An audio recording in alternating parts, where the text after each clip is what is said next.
Alright, here are some 2023 NFL draft grades. Let's get right into it. Number 1, the Carolina Panthers take Bryce Young. So the Panthers definitely upgraded from Sam Darnold, that's fair to say, but they traded a lot to get Bryce Young, and he's not particularly big, and I'm dubious of his ability to stay healthy in the NFL. I would have probably given this pick a B- if it wasn't for all the draft capital they gave up, but considering that, I have to give it a C-. Number 2, the Texans take CJ Stroud. Luckily, I did my final mock draft very late, as in I submitted it basically probably like 5 minutes before the first pick came in. Thanks to that, I saw a tweet from Simon Hunter from the Action Network saying that CJ Stroud was all of a sudden minus 200 to go number 2. It sure feels like they were trolling the NFL with the way they put that pick in so fast after Bryce Young got selected. Did you really think we're going to fall for that S2 test narrative? Regardless of how they came to the decision, I'm just glad that they gave up on Davis Mills and gave Houston Texans fans some hope. I give this pick an A+. Number 3, Houston Texans trade up and take Will Anderson. I guess I shouldn't be surprised because everyone always hates the idea of trading a future first rounder, but still, I think people are forgetting that in this case, Will Anderson is probably going to be a really great pass rusher and run defender, kind of in the mold of Khalil Mack. Mack went for 2 first-round picks, and that was 2 first-round picks for when Mack was about to stop being cheap. Here they're paying for 5 years of cost control for a potentially top 10 edge. And sure, they gave up a first rounder next year, but looking at the edge class in 2024, they made the right choice. I give this an A. Number 4, the Colts take Anthony Richardson. Some of you who have been watching my channel since January will know that I've been pretty hard on Jim Irsay, but I gotta give it up to him. Unlike David Tepper, he showed serious restraint and ended up with I think quite literally the most talented quarterback in this draft. I can't wait to see what Shane Steichen does with Richardson. I give this one an A+.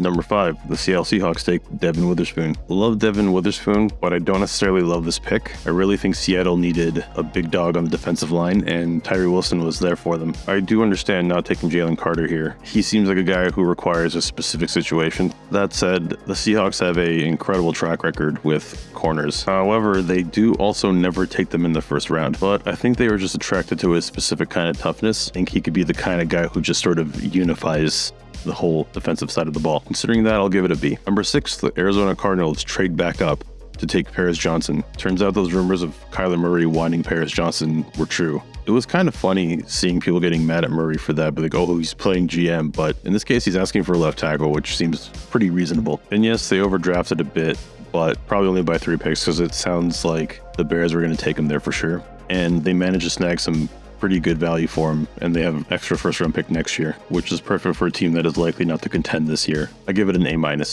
Number 7, the Las Vegas Raiders take Tyree Wilson. When I was laying out scenarios for my Chicago Bears mock draft where Tyree Wilson would drop, I figured the Raiders were an afterthought. They were not taking Tyree, but then they did. And sure, it wasn't a need, but I can't really blame them for trying to add a guy who's got all-world length. Not to mention, you could line him up with regards, like he's got versatility. And I don't think anyone would argue that he's a better prospect than Christian Gonzalez, right? I give this pick a B. Number 8, the Atlanta Falcons select Bijan Robinson. I actually had them pegged as trading down with Tennessee because I figured Tennessee might want to get Will Levis, but Will Levis didn't even go in the first round. Either way, they just take him 3 picks earlier, so I'm not going to slag them for that. So I don't want to admit this because I am definitely someone who's a fan of analytics, but in this case, I don't buy into the idea that you can't draft a running back in the first round. I think Bijan is an exception to that rule for sure, and generally, if you're getting an all-pro, after the 8th pick and on, you just do it. I give this pick an A-. Number 9, Philadelphia Eagles trade up to take Jalen Carter. Obviously, the Eagles made out like bandits here, but at the same time, Carter makes me nervous. Of course, the Eagles have the sort of situation that I think is made for taking a risk like this, so I'll give this one a B+. But I know I'll probably look like an idiot in a few years. Number 10, the Chicago Bears decided to trade down and take Darnell Wright. I think if it wasn't for what the Detroit Lions did, this might have been one of the more controversial picks, if not the most, in the first round. And I can't say that I love it. I'm kind of confused by it too because I think he's more of a gap guy from what I understand. But some of his combine numbers point to some athleticism that hasn't been tapped into yet. And he's also got incredible arm length, so I think he's going to end up being developed into a good starting right tackle, so I can't really hate this pick. I'll give it a B-. Number 11, the Tennessee Titans take Peter Skoronski. I know his arms are short, but I feel like he could stick a left tackle. Fellow Northwestern guy, Rashawn Slater measured in at 33 inches, whereas Skoronski's at 32 and a quarter. How much will those 3/4 of an inch matter? Who knows? The thing is, he's so good at so many things that I think it could definitely hide deficiencies in arm length, and if not, he'll be an amazing guard. It doesn't hurt that he ended up in a spot that I really wanted him to end up at. I had him pegged actually in the first mock draft to go to the Titans. Vrabel will know what to do with him. I give this pick an A-. Number 12, the Detroit Lions select Jahmyr Gibbs. I know he emerged really late as being a guy who could go as a late round pick, but I mean, every year there's tons of guys who are getting a lot of buzz, like Cody Mock's going to go at the end of the first round, that kind of stuff. It's really hard to differentiate the signal from the noise, but I guess the Detroit Lions got the signal because, funny enough, I did a 2-round mock draft and I had them taking him in the second round because I figured, they probably want to replace DeAndre Swift. I guess I just didn't realize how badly they wanted to do that. I was ready to give this one an F, but I decided to talk myself down a little bit because he is a running back who can run in the high 4.3 range, and that's not nothing. But still, it definitely feels like it was some sort of panicked move, like whatever prospect they liked wasn't there, and then they just didn't seem to have their shit together. It's really disappointing stuff for a team that was looking really promising, and I had pegged as like the next Buffalo Bills in terms of Phoenix rising from the ashes kind of story. But who knows, maybe he ends up being really good and he's like a skinnier, faster Alvin Kamara. Here's hoping for Detroit fans. I give this one a D+. The Green Bay Packers select Lucas Van Ness. I was kicking myself because I came so close to picking him in the final mock draft for the Packers. It just made sense. He's just such a Green Bay Packers pick in the sense that he's like this sort of toolsy guy who doesn't figure it out, and he just ends up pissing off Aaron Rodgers and he shuns him at lunch kind of thing. But now Aaron Rodgers is gone and they're still making these picks. I definitely think that they should have went with Jackson Smith-Njigba. I think that would have really helped Jordan Love, but I also don't think anything will. So hopefully at some point, if they give, I don't know, Joe Barry like 12 first rounders, it'll work. Whatever. I give this pick a D-. Number 14, the Steelers take Broderick Jones. Incredible trade, incredible fit. I think this is great for Steelers. It's great for Kenny Pickett, and I love it. It also fucks over the Jets, who foolishly swapped picks with Green Bay. How they didn't see Bill Belichick obviously wanting to trade down, not just because he always wants to do it, but also because he could screw them over. It's just embarrassing. Anyways, I love Broderick Jones, and he's got the talent to become the best left tackle in this class. I give this one an A. Number 15, the New York Jets reach for Will McDonald, the fourth. I like Will McDonald, and I had him pegged to go late in the first round, but the Jets clearly needed a tackle. Honestly, feels like Aaron Rodgers hasn't even left Green Bay. The uniforms are green. They're drafting defensive players instead of players who can help on offense. Time is a flat circle, as they say. I give this pick a C- because I gotta say I kind of like Will McDonald. Number 16, the Washington Commanders take Emmanuel Forbes. I like Forbes a lot. I know he's really skinny, but he's also really long and can jump really high, so he compensates for that.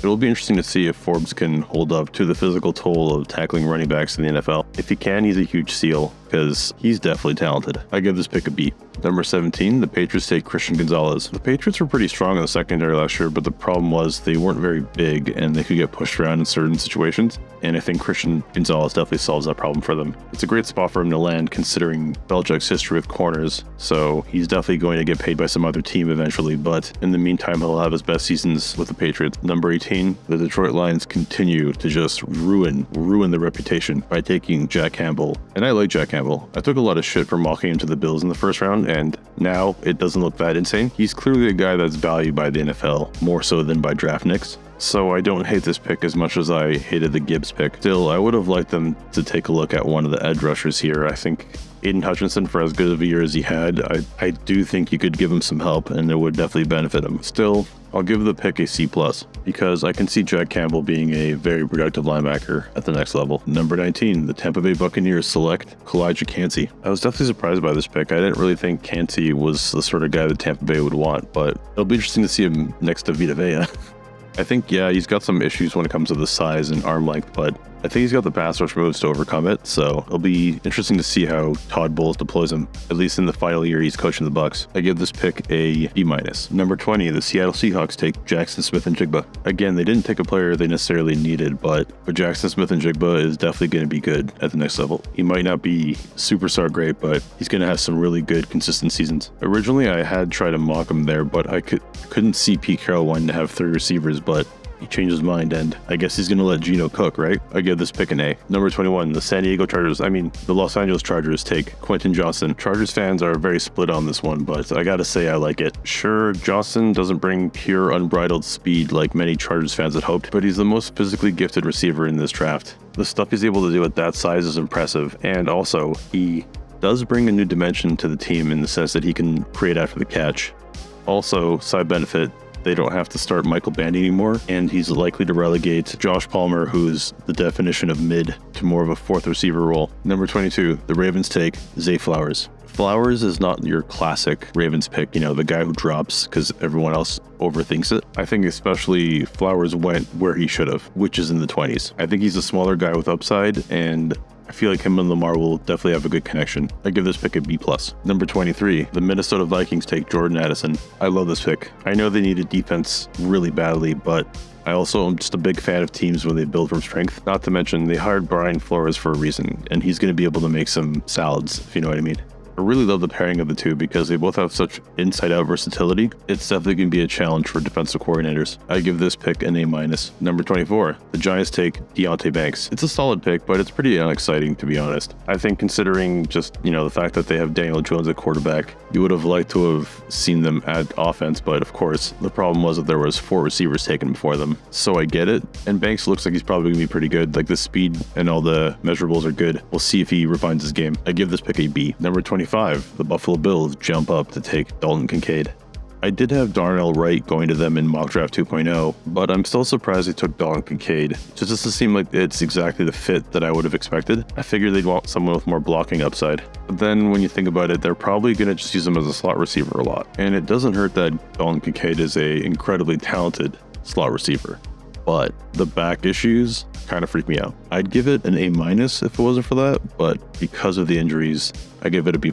If all goes well, they just got Josh Allen, their own version of Kelsey. Number 26, the Dallas Cowboys take Mazi Smith. I had the Cowboys taking Kancey because I figured he'd fall that far, so I guess I at least got the defensive interior part right. And considering that they already have Micah Parsons and DeMarcus Lawrence, he was a really great choice. I think he'll even open up more opportunities for that fearsome duo. Number 27, the Jacksonville Jaguars take Anton Harrison. The Jaguars continue to look oddly functional as a franchise. Funny what happens when you hire a guy who won a Super Bowl. I like the addition of Harrison. I think he's a solid tackle prospect, and it was definitely an area of need. And they end up getting another pick for trading down. So, number 28, the Cincinnati Bengals take Myles Murphy. Most had mocked a tight end to the Bengals, but I think they just couldn't turn down Myles Murphy at this point. And who can blame him? He's a freak list guy, former 5-star recruit. He's a guy that you can realistically see developing into a truly special pass rusher at the next level. I think Big Lou is the guy for this job too. I give this pick an A-. Number 29, the New Orleans Saints take Bryan Bresee. In Mock Draft 2.0, I had Bresee mocked to the Saints. I think he makes a lot of sense there because they like their athletic defensive tackles, and he's definitely athletic. I can see him really flourishing there for the Saints. That said, there's a lot of projection there, so I give it a B+. Number 30, the Philadelphia Eagles take Nolan Smith. Yeah, I get it. They're running a clinic or whatever. I still think there's a reason why Nolan Smith fell to number 30. It's not because everyone else is stupid. He's a smaller edge guy who doesn't fit everyone's defensive system, and there's a strong case to be made that he's an off-ball linebacker. That said, he's very talented, and I'm sure he'll do fine there. I give it a B+. Number 31, the Chiefs take Felix Anaduke-Uzamawa. Hopefully I got that right. I'm surprised they didn't take DeJuan Jones here. Really struck me as a Orlando Brown Jr. type, but I guess they think they can get another tackle in the second round. And they did lose Frank Clark, so they wanted to get another pass rusher. I also wouldn't have minded if they just gone crazy and taken Jalen Hyatt there. I like the idea of Hyatt with Mahomes. Either way, I think I'd give this pick a C+. Thanks for watching. Let me know what you think in the comments. Oh, and don't forget to like and subscribe. Thanks again.